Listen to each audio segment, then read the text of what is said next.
중국의 진시황이 늙지 않으려고 불로초를 구해오라고 1만 명의 사람들을 전국 방방곡곡으로 보냈대죠. 그러나 10년 후에 결국 1만 명 중에 마지막 사람이 도착해서 보고한 결과가 무엇이었을까요? 결론은 사람을 늙지 않게 만드는 불로초는 이 세상에 없다는 것입니다. 하나님이 그런 걸 만들지 않으셨으니까요. 진시황은 마지막 불로초를 먹어보지 못하고 1만 명 중에 마지막이 와서 보고하는 순간에 눈을 감고 죽었다는 얘기예요.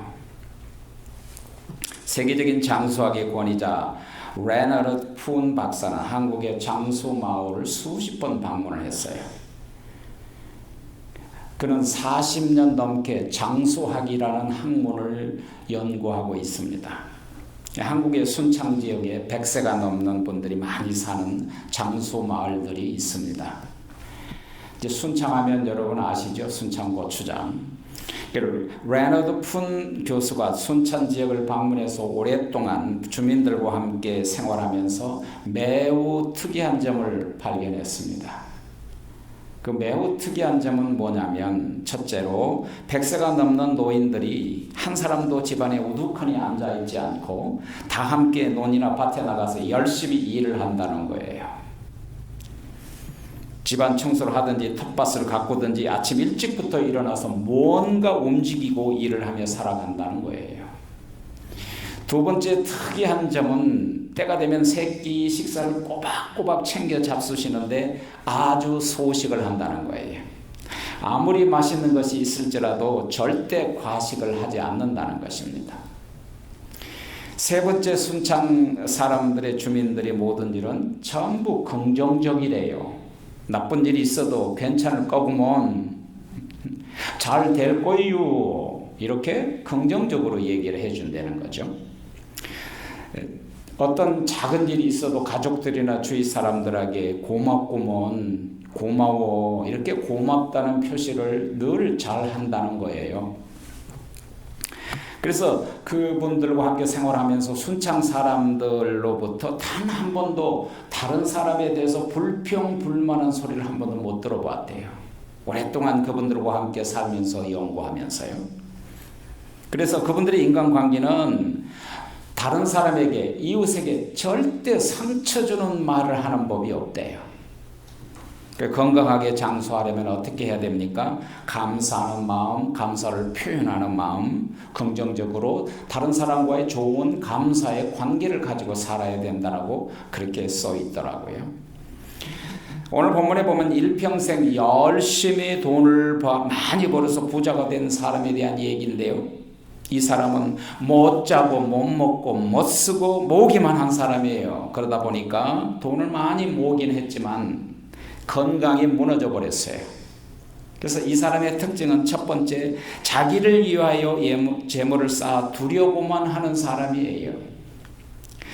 부자는 재물을 풍성하게 굉장히 많이 부자가 된 거예요. 그런데 이 부자의 생각은 딱 오늘 본문에 자주 등장하는 단어가 있어요. 17절에도 많이 쌓아둘고 18절에 쌓아두리라, 19절에도 쌓아두었으니 21절에도 재물을 쌓아두고 그것만 생각하는 거예요, 여러분.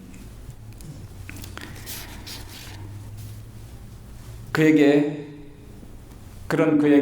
하나님께서 뭐라고 했어요? 어리석은 자여. 하나님은 이르시되 어리석은 자여, 오늘 밤에 네 영혼을 도로 찾아가리니 그러면 너 예비한 것이 네 것이 되겠느냐 하셨으니 그랬어요. 그렇게 살면 아무리 돈을 많아도 어리석은 인생이라는 거죠.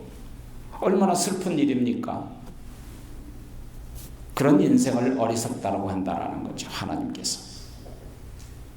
해마다 추수감사절은 감사의 의미를 우리에게 다시 한번 리마인드하는 거예요. 다시 생각하게 하는 거죠. 하나님께서 이스라엘 백성들에게 해마다 두 번의 감사절기를 지키라고 했어요. 하나는 맥추감사절, 두 번째는 추수감사절. 1년에 두 번씩 감사절을 지키도록 정해주신 거예요. 거기 보면요, 네 토지에서 처음 거둔 열매 가장 좋은 것을 가져다가 가장 좋은 것을 가져다가 너희 하나님 여호와의 성전에 드릴 것이니라.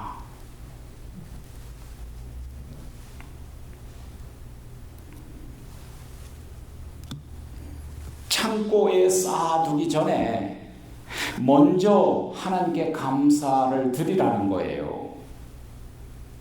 왜 가장 처음 익은 가장 좋은 열매를 먼저 하나님께 드리라고 했을까요? 보통 사람들은 가장 좋은 건 자기가 챙기죠. 왜냐하면 처음 것은 다 하나님 것이니까. 여러분 오늘 선포된 진리를 잘 귀담아 들어보시기 바랍니다. 하나님이 없어서 달라고 하는 게 아니에요. 하나님이 가지려고 달라고 하겠어요?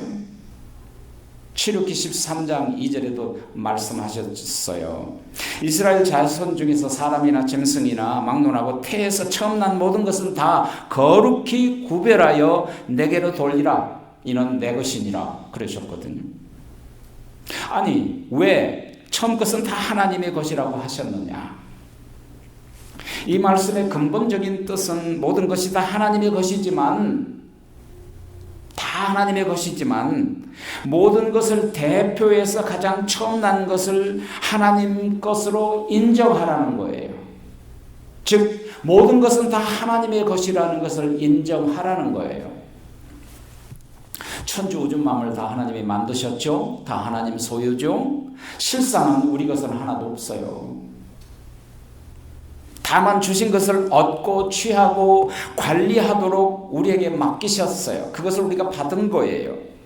처음 것을 하나님께 드리면서 모든 것이 하나님의 것이라는 것을 고백하게 하려는 거예요.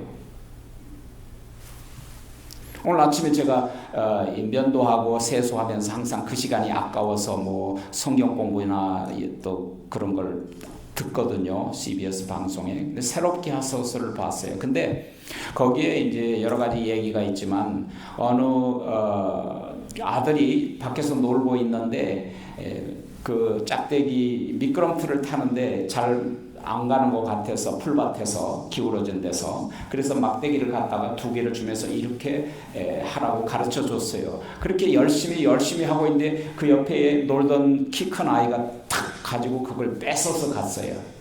그러니까 다른 사람 같으면 엄마한테 일르든지 울든지 때를 쓰든지 그럴 거 아니겠어요? 그런데 이 아이는 싱글벙글 그래 가져가 그러고 자기가 손으로 하더라는 거예요. 그래서 엄마가 화가 나서 야 왜 그거 뺏겨? 엄마가 갖다 줬는데. 그러니까 아들이 뭐라 그런 줄 아세요? 엄마 우리 건 하나도 없어 그러더래요. 이 양심의 가책을 받은 거예요. 우리 게 어디 있어 엄마? 이게 누구의 믿음이에요? 이삭의 믿음이에요. 우물을 뺏겨도 또 파고 또 뺏겨도 줘버리고 또 파고 이게 뭐 하나님 것이라는 아주 중심이 그 믿음이 그 안에 있기 때문에 그런 거예요.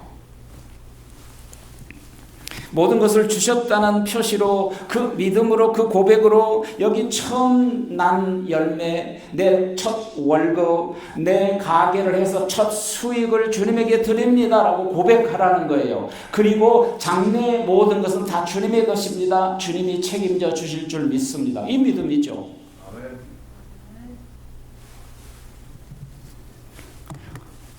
고린도전서 15장 20절에 보면 그러나 이제 그리스도께서 죽은 자 가운데서 다시 살아나사 잠자는 자들의 첫 열매요. 처음 거 하나님께 드리라고 그랬잖아요. 예수님은 부활의 첫 열매요.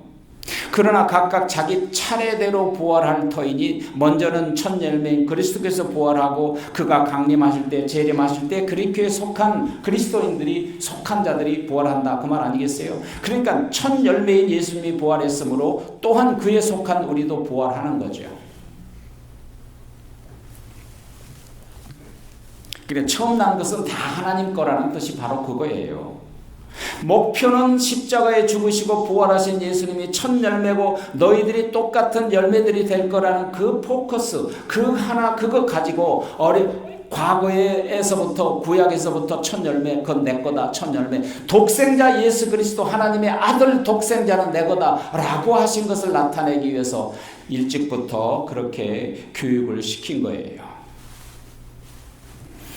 여러분 추수감사절의 정신이 바로 그런 거예요. 10의 1조도 마찬가지로 법칙이 적용되는 거죠. 이것은 오직 구원받은 하나님의 백성들만이 할 수 있는 고백이에요, 여러분. 그러므로 우리의 그리스도인들의 고백은 감사하는 고백이죠. 그렇지 않아요, 여러분? 그러므로 감사는 하나님의 자녀들의 특징이에요. 구원받은 사람의 특징이에요. 사람이 예수님을 통해서 구원받고 은혜 받으면요, 변하는 것이 두 가지가 있어요. 하나는 내가 죄인이라는 거예요. 그러니까 내가 죄인이니까 큰 소리 못 치죠. 겸손해지는 거예요. 두 번째는요, 감사하는 마음이 생겨요. 그래서 감사의 말도 하고 감사의 삶을 살게 돼요.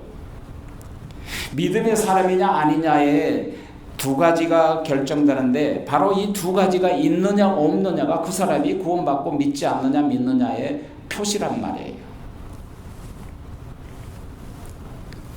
은혜와 믿음의 사람은 항상 감사하지만요, 불신앙의 사람들은 감사보다는 불평불만이 많잖아요.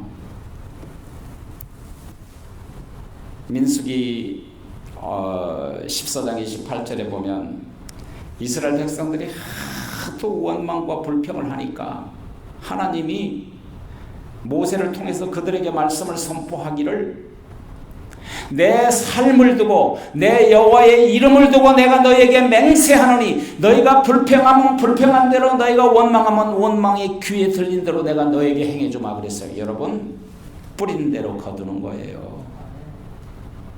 놀라운 진리잖아요.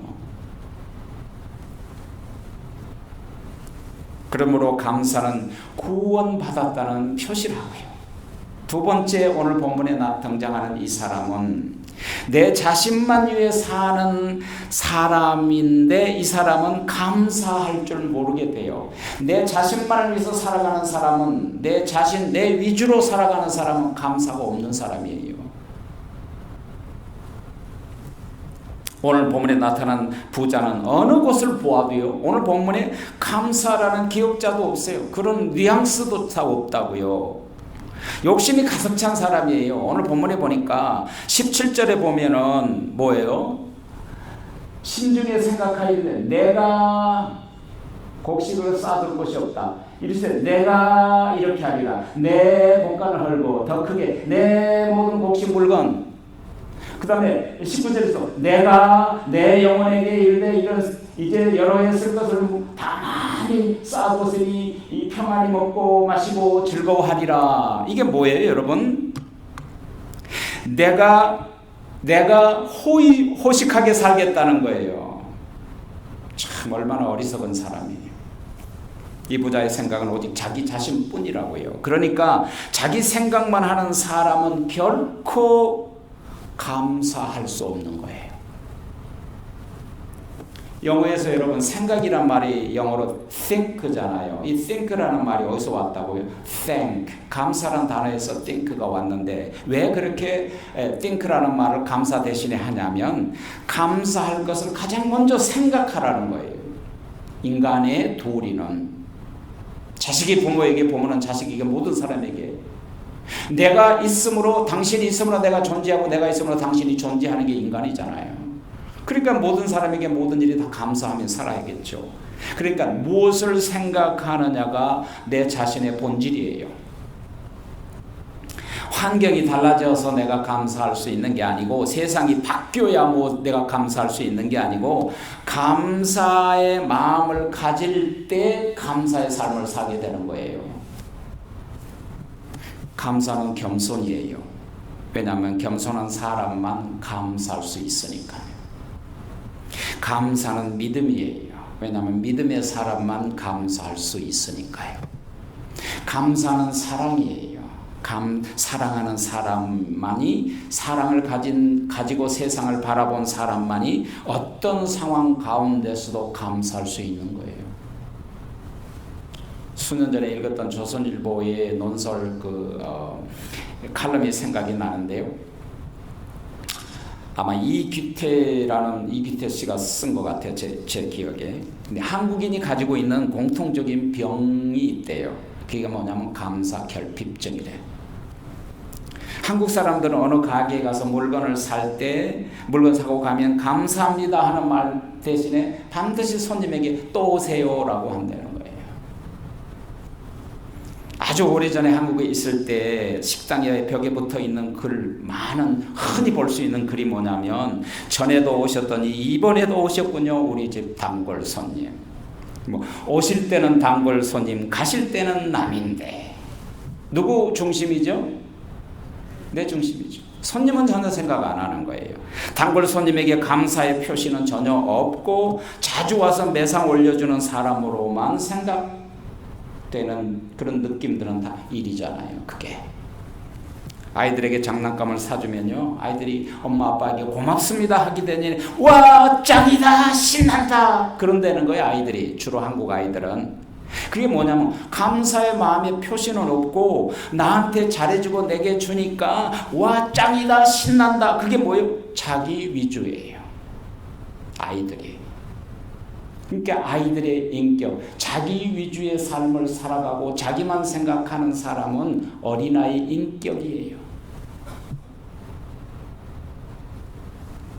근데 미국 사람들은 일상적으로 10마디 중에 3마디는 땡큐래. 뭐 저는 그거 인정해요. 물건을 살 때도 보면 파는 사람에게 감사한 게 아니라 아니 사는 사람이 동계 사람에서 땡큐 그러고 가요. 저도 그래요. 식당에서 손님이 와서 돈 내고 밥 먹고 물건 식당에 음식을 갖다 주는 웨이트레스나 웨이터가 물건을 갖다 주면 음식을 갖다 주면 갖다 준 사람이 손님한테 얘기한 게 아니라 그걸 대접받는 손님이 땡큐 그러잖아요. 그냥 감사해요, 감사.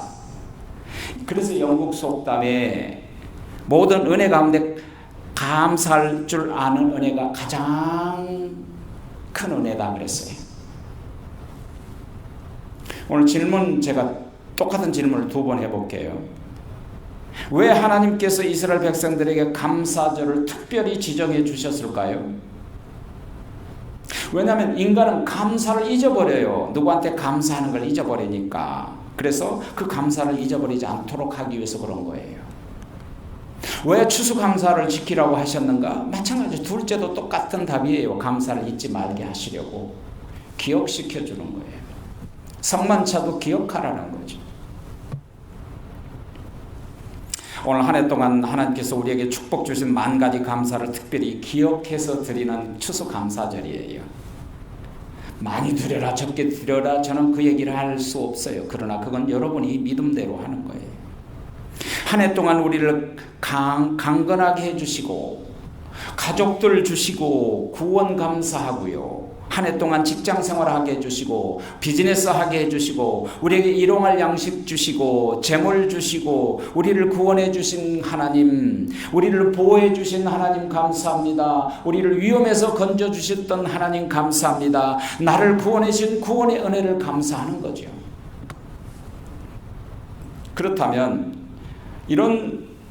이런 어리석은 사람에게 하나님께서 우리에게 어떻게 살라고, 삶을 어떻게 살아가야 한다고, 그 삶에 어떻게 감사를 적용해야 하느냐 하는 걸 우리에게 가르쳐 주시는 거예요.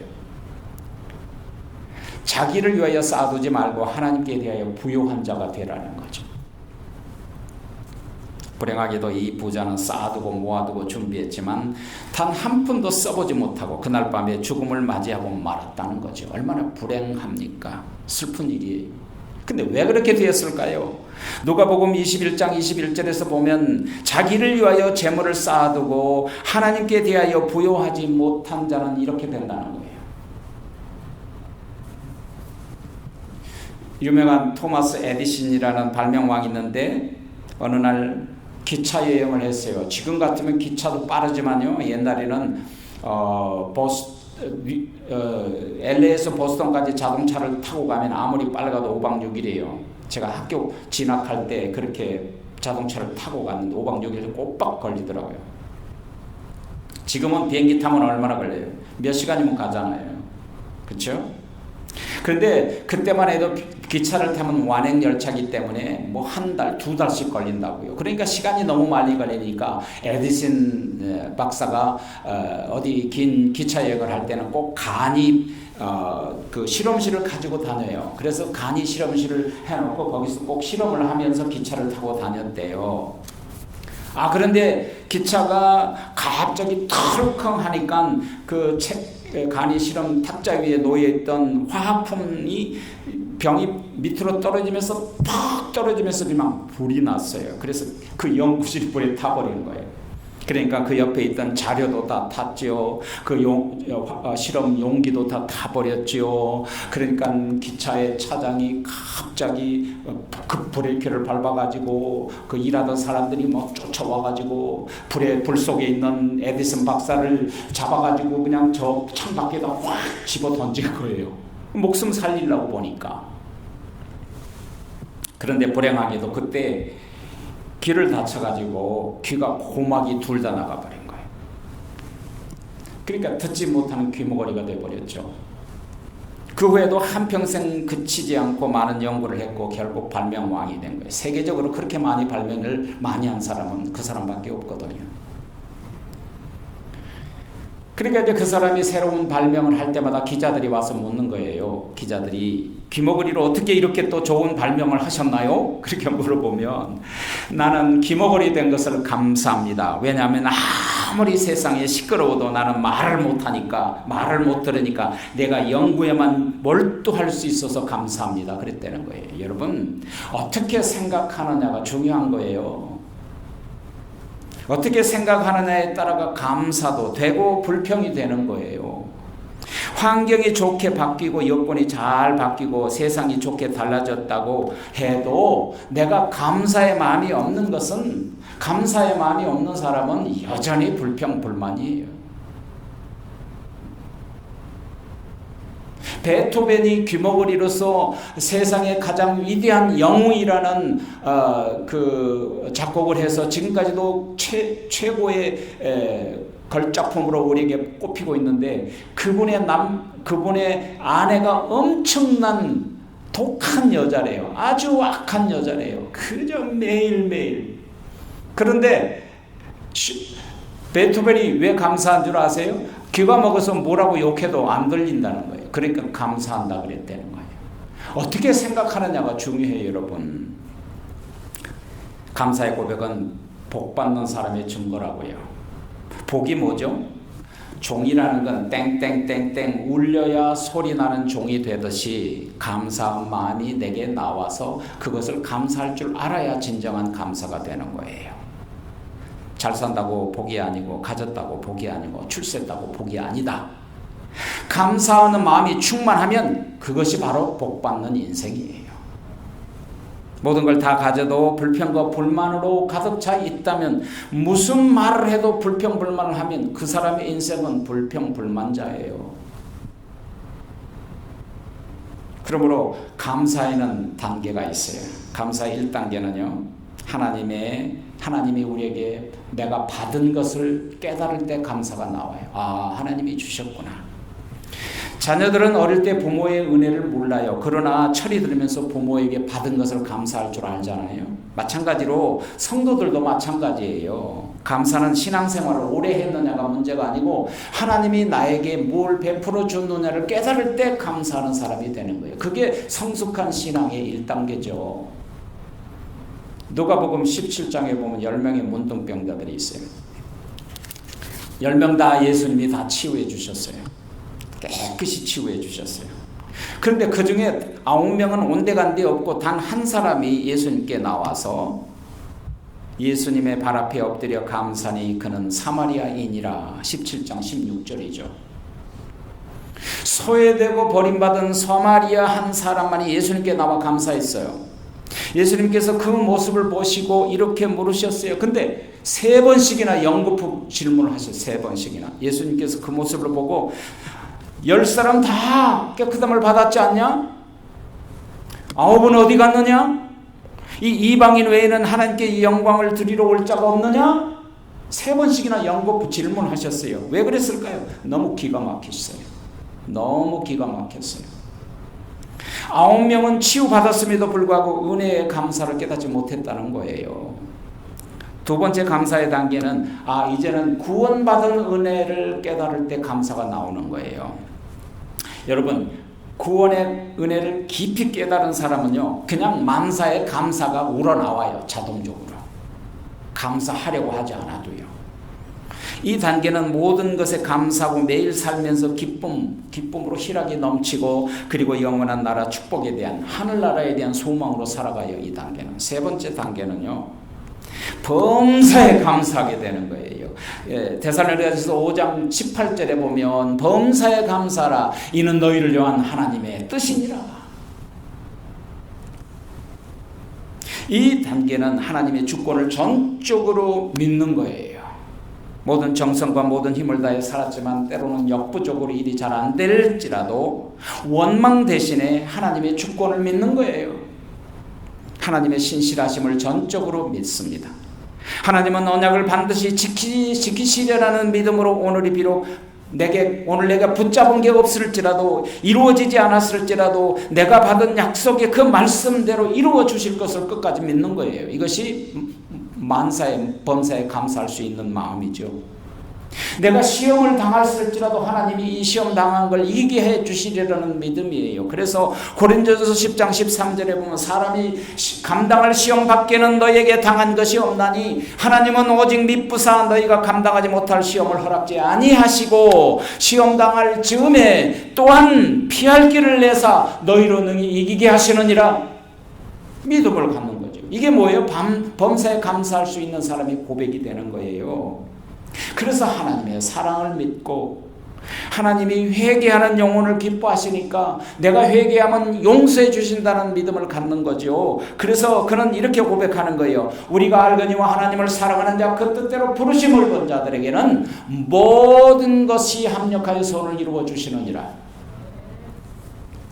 네 번째 감사의 단계는요, 이 단계가 가장 성숙한 사람인데 고난 중에도 감사하는 사람이에요.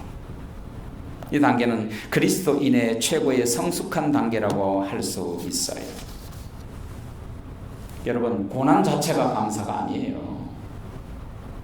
고난 중에도 하나님이 허락하신 것이라면 하나님께서 이기게 하시고 그리고 이걸 통해서 내게 깨달음을 주시리라는 그런 믿음을 갖는 거죠. 여러분, 지금은요, 배가 그냥 터보 엔진으로 하고 배가 쏜살같이 달리지만 옛날에는 돛을 달고 다녔어요. 이 돛담배죠. 근데 이 돛담배 바람이 불어야 빨리 달려가요. 돛담배는요. 왜냐하면 돛을 피워서 바람을 받아 달리면 바람의 속도만큼 배가 빨리 달릴 수 있거든요. 그래서 바람이 감사하고 고난이 감사한 거예요, 여러분. 이 단계의 믿음은 하나님이 나의 하나님이고 엄청난 천국의 유업 때문에 이 땅의 어떤 환난에도 도리어 그 나라를 생각하며 참고 감사할 수 있는 사람이죠. 하늘을 나는 독수리도 마찬가지죠, 여러분. 이 독수리는 바람이 불 때 더욱 빠르게 바람을 이용해서 날아가요. 이 독수리 날개를 펴서 바람을 받아 더욱 높이 더욱 빨리 달려갈 수 있는 거죠. 하박국 선지자는 매우 가난한 속에서 선지자의 사명을 감당한 사람이었어요. 참 가난했어요. 그러나 하박국서의 맨 마지막 고백이 얼마나 아름다운지 몰라요. 3장 17, 18절에 보면 비록 무화과 나무는 무성치 못하며 포도나무에 열매가 없으며 감람나무에 소출이 없으며 밭에 먹을 것이 없으며 우리의 양이 없고 외양간에 소가 없을지라도 나는 여호와로 말미암아 즐거워하며 나의 구원의 하나님으로 말미암아 나는 기뻐하노라. 하박국 선지자의 처지는요, 모든 무화과 나무가 없고 포도 열매가 없고 감람 열매가 없고 우리 안에 양이 없고 우리의 소가 없고 없을지라도 아무것도 없어 가난해도 하박국 선지자는 여호와로 말미암아 즐거워하고 구원의 하나님으로 말미암아 기뻐하였다. 왜 그렇게 할 수 있느냐? 바로 그 다음 구절이에요. 3장 19절에 보면 주 여호와는 나의 힘이시라. 나의 발을 사슴과 같이 하시고 나를 나의 높은 곳에 다니게 하시기 때문이다. 주 여호와는 나의 힘이시라. 지금 비록 움츠리고 내가 힘들지라도 사슴같이 뛰게 하고 장차 높은 곳으로 다니게 하실 것을 믿기 때문에 나는 여호와로 말미암아 오늘도 기쁘다. 그래서 성숙한 신자는 없어도 감사할 줄 알고, 고난 중에도 감사할 줄 알고, 잘 되어도 못 되어도 감사할 줄 알고, 가난해도 감사할 줄 아는 거예요. 왜? 하나님은 나의 힘이시기 때문에, 하나님은 언제나 신실하시기 때문에, 주 여호와는 나의 구원이기 때문이에요. 이 시간에 여러분 우리 함께 기도하지 않겠습니까?